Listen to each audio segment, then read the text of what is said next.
और आगे बढ़ते एक और बड़ी खबर, हिजबुल्लाह के इजरायली सैन्य ठिकानों पर हमला किया गया है। बड़ी खबर, हाइफा के पास इजरायली सैन्य ठिकानों पर हमला किया गया। हमले का दावा किया गया है और किर्यात अता इलाके में कई घरों को भारी नुकसान भी पहुंचा है। ये बड़ी खबर, हाइफा के पास इजरायली सैन्य ठिकानों पर हमले का दावा, किर्यात अता इलाके में कई घरों को नुकसान भी पहुंचा है। तो हिजबुल्लाह ने इजरायली सैन्य ठिकानों पर हमला किया है। ये दावा हिजबुल्लाह की ओर से किया गया और ये कहा गया कि हाइफा के पास जो इजरायली सैन्य ठिकाने हैं वहां पर बमबारी की गई है, उन ठिकानों को खत्म किया गया है, उन ठिकानों को निशाने पर लिया गया और उसे तबाह किया गया है। ये दावा हुआ है हिजबुल्लाह की ओर से। इजरायली सेना जो दक्षिणी लेबनान में लगातार हमले करती हुई नजर आ रही है, आसमान से बारूदी बारिश और जमीन से भी हमला हिजबुल्लाह के ठिकानों पर हो रहा है इजराइल की ओर से। और ऐसे में अब हिजबुल्लाह की ओर से ये दावा किया गया है कि हमने इजरायली सैन्य ठिकानों को तबाह किया है, हाइफा में तबाह किया है। किर्यात अता इलाके में इन हमलों के बाद काफी नुकसान भी हुआ है, कई घरों को भारी नुकसान पहुंचा है, ये जानकारी सामने आ रही है। कुल मिलाकर देखिए, एक तरफ हिजबुल्लाह यानी कि ईरान का प्रॉक्सी संगठन जो लगातार इजराइल पर हमले कर रहा है और यही वजह है कि इजराइल की ओर से ये कहा गया है कि इस बार हम तब तक अपने ऑपरेशन से पीछे नहीं हटेंगे जब तक हम हिजबुल्लाह को पूरी तरीके से खत्म नहीं कर देते हैं।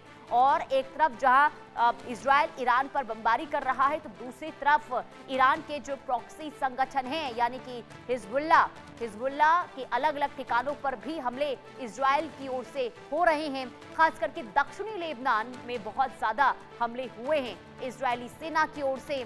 और ऐसे में माना यह जा रहा है कि लेबनान में काफी तबाही हुई है और हिजबुल्लाह के कई आतंकियों को मार गिराने का दावा भी इजराइल की ओर से किया गया है। और ऐसे में हिजबुल्लाह भी इजराइल के सैन्य ठिकानों पर लगातार बम बरसा रहा है, हमले वहां पर किए जा रहे हैं। और इसी के साथ एक बार फिर से दावा किया गया है हिजबुल्लाह की ओर से कि हमने हाइफा के पास जो इजरायली सैन्य ठिकाने थे उसे हमने उड़ा दिया है, उसे हमने खत्म कर दिया है। ये दावा हुआ है हिजबुल्लाह की ओर से। कुल मिलाकर देखिए, जो बमबारी है, जो लगातार यहाँ पर जंग की स्थिति देखने को मिल रही है, उसमें हर दिन देखिए हमले हो रहे हैं। और हमले में क्या हो रहा है, भारी नुकसान हो रहा है कई शहरों में। खास करके देखिए, अगर हम दक्षिणी लेबनान की बात करते हैं तो ये जो इलाका है यहाँ पर बहुत ज्यादा नुकसान इजरायली हमले के बाद हुआ है। और ऐसे में हिजबुल्लाह भी पलटवार इजराइल के अलग अलग शहरों पर करता हुआ नजर आ रहा है।